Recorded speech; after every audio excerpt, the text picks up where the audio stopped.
Hi, I'm Peter Kofitsis, and welcome to my podcast, Waking from the Fire. I really have a special guest with me today. It's Dr. Evan Chait. And in the interest of full disclosure, Evan and I have known each other for, I think it's been about 10 years now, Evan, on, something close to that.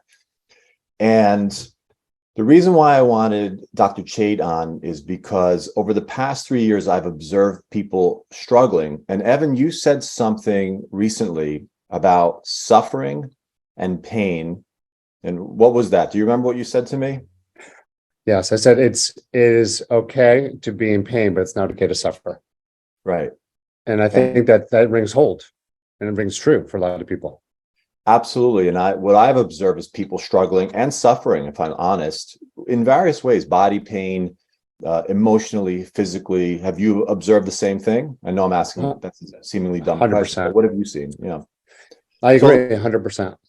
So let me read your bio, Evan, because it is impressive. You worked very hard, and I always like to acknowledge someone that has not only done the work as far as the licensing, the certification, but practices what they preach. I've met a lot of people in my course of my travels as a life coach, health coach, physical therapist, and nutritionist, and some people walk their talk and some people don't. So it's always a pleasure when I meet someone like you, Evan, because I know you, I know your family, and I know that you're practicing what you preach. So real quick, I want to just read this background. You're the founder and creator of Chait Neuropathic Release Technique. You could talk about that a little bit. That's a multidisciplinary diagnostic and treatment tool. You're also the CEO and co-founder of Kinetic Rehab and Spine. That's where you and I collaborate together.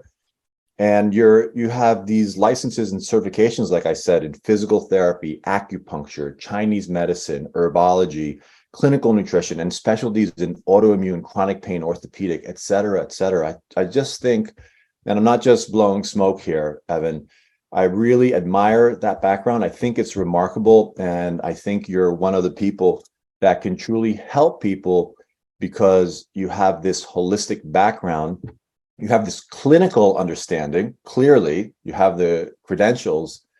But knowing you personally, I know that you're a caring father, family member, and that you actually care, not that other people don't care, but you actually care about your patients like their family. That's how I've observed it.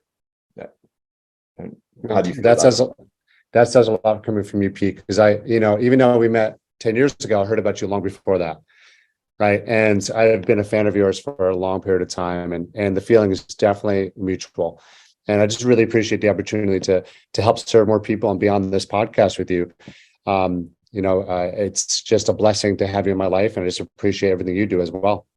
Thanks, brother. I appreciate that. And like if you met Evan and me in person, we talk like this in person. We're hugging all the time. Because I just connected.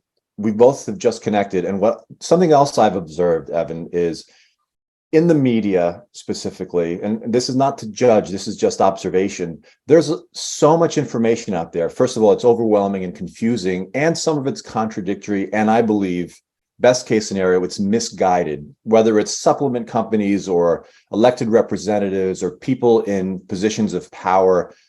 I feel like we're not hearing how we could truly help ourselves. Again, whether it's anxiety, body pain, a sprained ankle, something very seemingly simple, or chronic anxiety. So Evan, maybe let's talk about that because we have limited time. There was so much to talk about. Yeah. What have you observed over the past 3 years that people are struggling with? I would say 95% is psychology. Not only have I seen a significant increase in colds and flus, autoimmune issues, stress, anxiety, pain. I've witnessed some incredible things that have happened since the pandemic started to now, both positive and the negative, right? But I think people focus on the 5%. I think people focus on the strategy.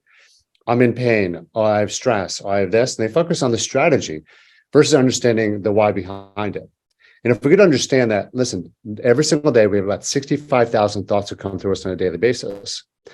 Of those 65,000 thoughts, 46,200 of them are negative thoughts, also known as automatic negative thoughts. ants, right? So in life, we want to crush those ants as much as possible. And it's estimated that yesterday and the day before, 90 to 95% of our thoughts yesterday are the same thoughts we have today. So how can we ever expect the future to change for us if we have the same thoughts as yesterday? Yeah. Right. And so we become so niche specific on let's figure out the strategy. And that's only 5%. Like how many, you're a master artist at what you do, like with nutrition and coaching and lifestyle mentoring, right? But there's hundreds of diets out there and everyone works. I had a patient who went on a milk diet and they lost 100 pounds. I'm like, okay. In Chinese medicine, it doesn't make any sense to me, right? But people lose weight, right? And there's so many different strategies out there, but people keep on missing the mark, I believe, because we need to really focus on what's inside. And I think that's where you and I, we really connected on that. And working on these subconscious limiting beliefs that drive not only our pain patterns, but our daily habitual thoughts. Yeah. I just find that so fascinating that that's what you started with. You're a physical therapist, you're an acupuncturist, you're a hands-on healer. You literally help heal people with your hands. And what you have observed is the psychology of it, the emotional experience that people are experiencing. So how can they, instead of focusing on, I don't know if you said strategies or the plan, the diet, what's something that they could do to tap into what you're talking about and not, to get deeper, I guess you're saying, to look at themselves, simple thing like thoughts. My God, when you say that, no wonder if I don't feel good, if someone doesn't feel good, no wonder. It might not even have as much to do with what's going on in the world. It's what's going on in the world inside that person's head, myself included. So how could someone listening connect to what you're talking about, the true issue of what their pain is, if that's what we're going to focus on? I love it. I love it. And pain could be physical pain. It could be emotional pain. It could be a traumatic event, right? So pain is I love it because it's a catch-all, right? But let's first understanding that we have 50 trillion cells inside of us. And if we think about our skin just being a skin covered petri dish, right? And if we want to change the environment in the blood, in the circulatory system, we could either do a couple of things, right? But the master control center of the biochemistry in our body comes from our brain and nervous system. Let's just understand that. So it's less about what we eat. It's less about how less we move, but it's more about our brain creating biochemistry as if we're healthy or not. So, for example, between the ages of 0 and 7 years old, we're in a constant state of theta brainwave.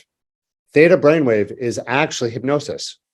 So we're being downloaded between the ages of 0 and 7 years old on how to behave in society, how to treat others. We're also downloaded from social media and the things that we watch. So actually, our thoughts today are actually not our thoughts. The programmed thoughts from our family and our ancestors and society at that time. And if we understand that, then we can take 100% responsibility and accountability for us to be able to change it. Now, if we think about pain being a habit, a negative thought being a habit, how do we ever create new habits? Well, it's like learning a new language.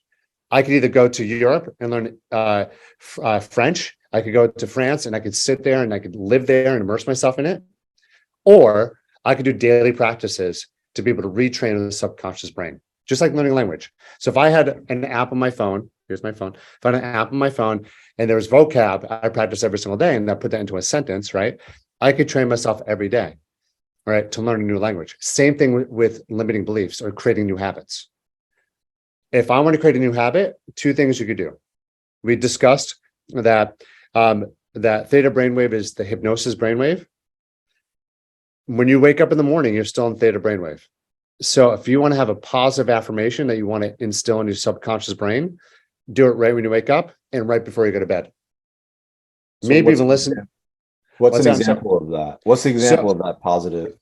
So for example, I have a certain percentage of body fat I want to get down to, right? So I might say, let's just use weight loss. We never want to use weight loss in an affirmation because nobody wants to lose anything. We want to use ideal weight. So it is safe and easy for me to get to my ideal weight now, right? And you repeat that at night and you repeat that first in the morning. And there's techniques that I teach that we could actually access the subconscious brain, getting whole brain entrainment by using what's known as gamma brain waves and using the heart to access the subconscious brain. So there's studies done by the Heart Math Institute where they looked at the electromagnetic field of the heart, and it's 5,000 times bigger than the brain. And what they found was there's a gateway between the heart and the subconscious brain. So what we feel, we link memory to. Like, for example, do you remember, whoever's watching this, does anybody remember 9/11, right? What were you wearing in 9/11? Where were you in 9/11, right? There's an emotional attachment to that. But where were you on 8/6, the same year, right? Every memory we have is linked to an emotion, whether that's good, bad, or neutral, right? And so the heart-based emotions are love, compassion, gratitude. So when we link those three emotions with a memory, we memorize things much faster. This is called super learning. So not only can we learn a language faster, but we can also eliminate pain very quickly. Yeah, that's powerful because I guess you said so many interesting things there, but what I've understood about the subconscious mind, if we can tap into the subconscious and help it work for us, again, instead of against us, like you said, those 65,000 negative thoughts or the 40,000 negative thoughts, whatever it is, if we can tap into that subconscious, then we have this powerful tool working for us. It sounds like right now you got your mind on board, you got your heart on board, and your gut is probably involved in that too, right? There's that relationship between the gut and the brain, and I'm sure that between the gut and the heart. And something else I just want to focus on, and just say this, Evan, because for you listening or watching, it's not complicated what you're talking about, right? Evan, did you say you got to get this supplement, you have to drive here, you have to order this, you have to move to France, whatever it is? It's that changing what you're saying to yourself starts to change in your body, physiologically, spiritually, biologically. I'm always encouraged by the simplicity of changing something that has the potential to change your life, literally.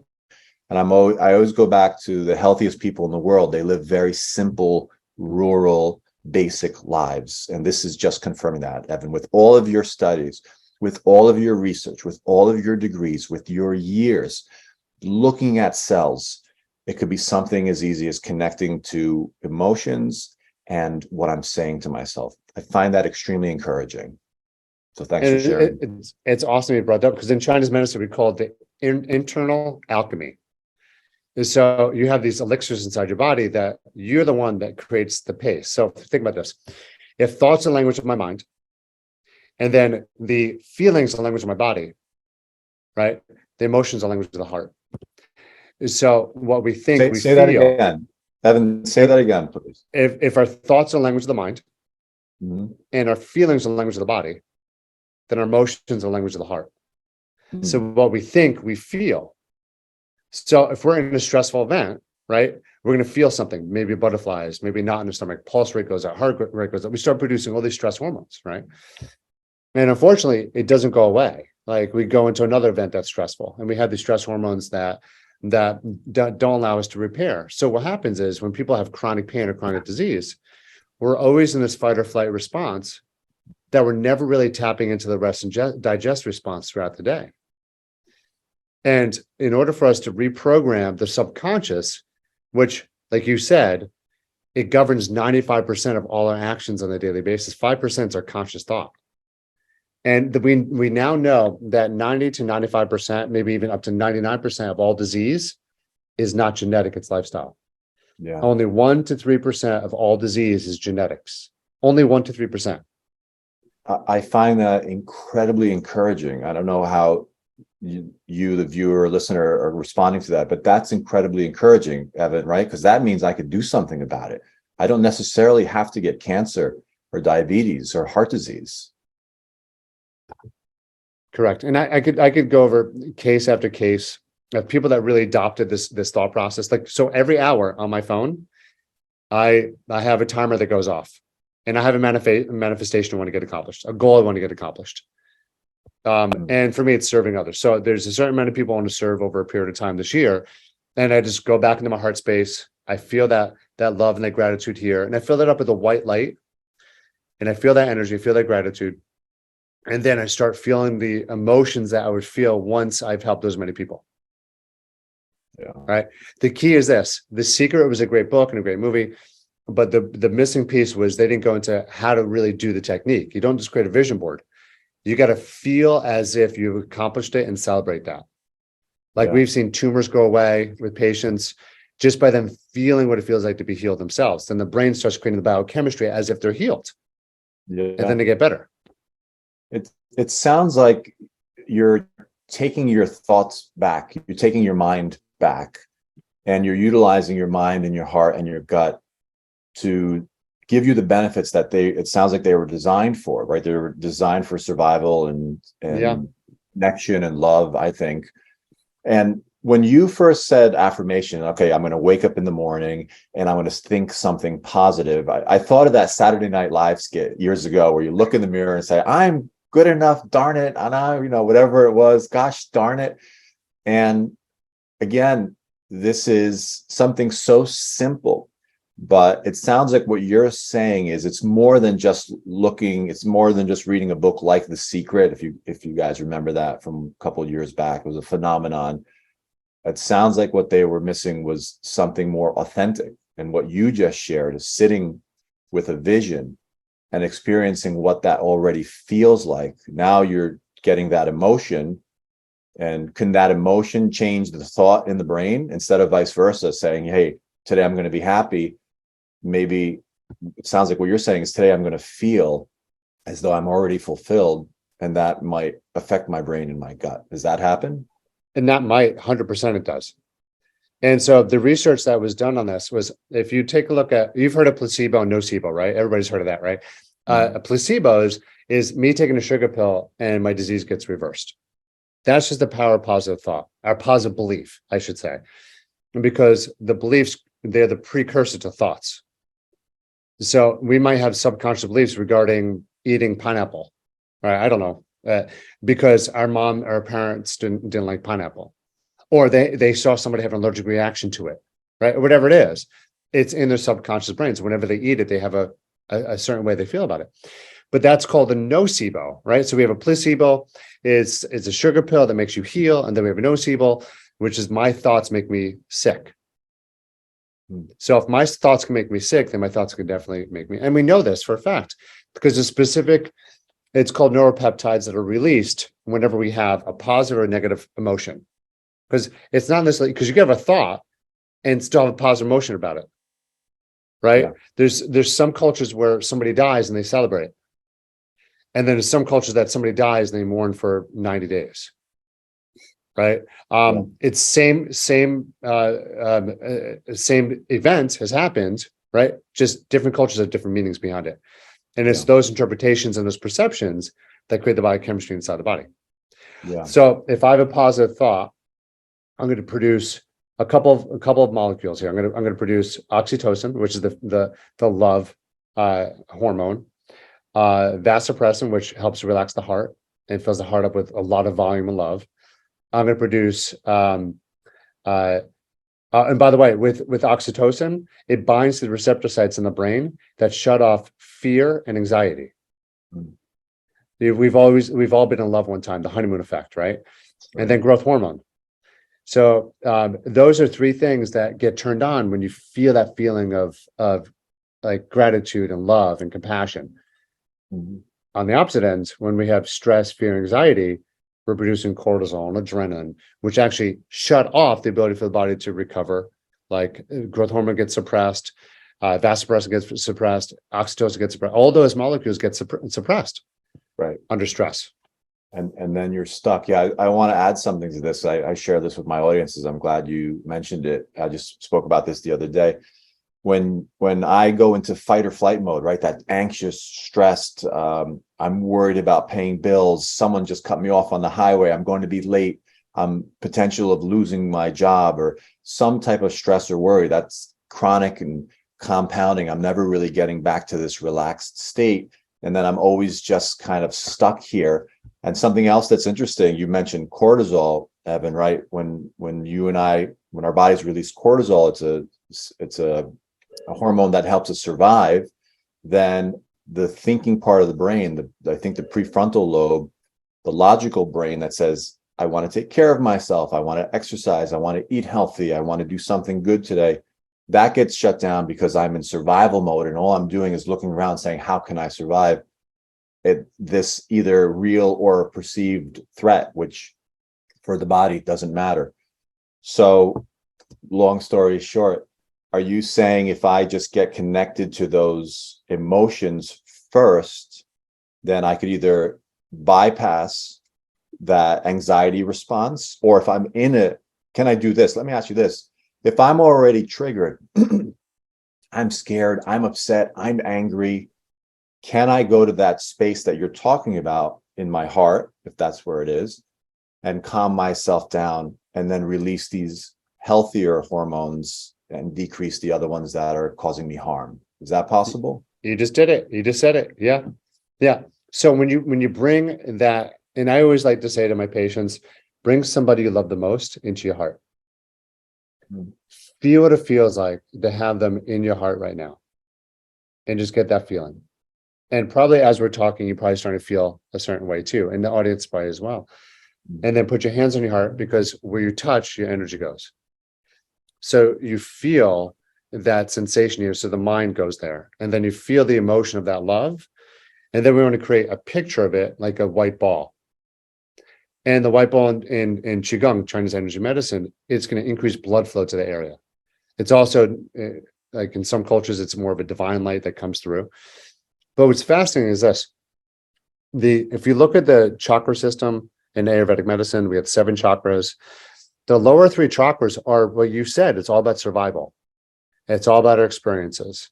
It's all about money, safety, security, and digestion. That's it. Then we have the upper 3 chakras, throat, here and here. And that's for consciousness, connection with the divine or spiritual growth, our voice, right? But what's interesting is, and the Ayurvedics have known this for millennia, that what lies between the upper 3 chakras and lower 3 chakras is the heart. And the heart governs up and below. As above is as below, right? And the Christian faith knows this as well. In order for you to get to the Father, you must go through the Son. Check this out. Father, Son. Yeah. So when you start looking at societies and cultures, they've known this. They've been preaching this through all different civilizations and cultures and religions for thousands of years. And we just forgot that we had this inside of us. Yeah. It's remarkable. And again, so simple. What are you advising here? Except maybe I had a scenario when you were talking about putting your hand on your heart, and that's where your energy goes. I could wake up and my patients, my clients, my audience members can share with me in the middle of the night, wake up and panic, worried about something, worried about a child, finances, whatever it is.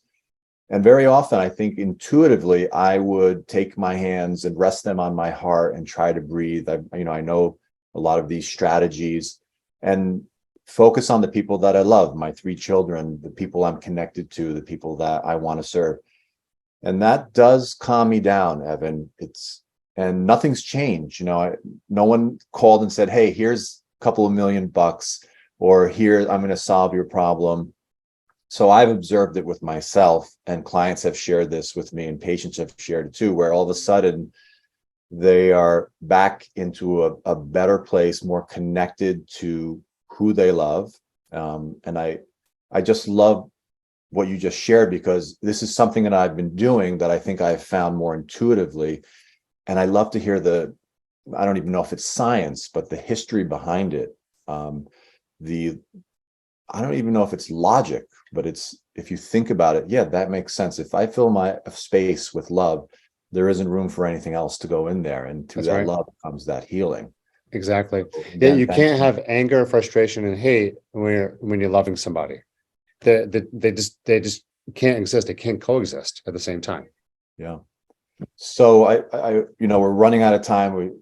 there's so much we have to talk about because I feel like there's just such an extension of this, and we'll be back for more episodes. Absolutely, because there's so much good information here. But if someone's walking away from this podcast, Evan, how would you help them direct, let's say they were your patient or your client, how would you help direct them towards this very simple strategy? Maybe it is focusing on the heart again. What would be the steps I that they would could? I would definitely look into start.